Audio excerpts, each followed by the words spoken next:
Sabi ng iba, masarap daw ang talong.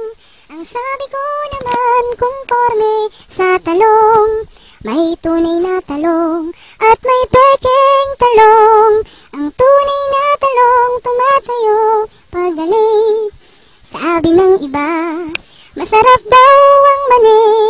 Ang sabi ko naman, conforme sa mani. May tunay na mani at may pekeng mani.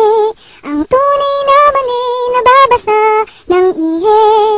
Sabi ng iba, masarap daw ang itlog. Ang sabi ko naman, conforme sa itlog. May tunay na itlog at may pekeng itlog.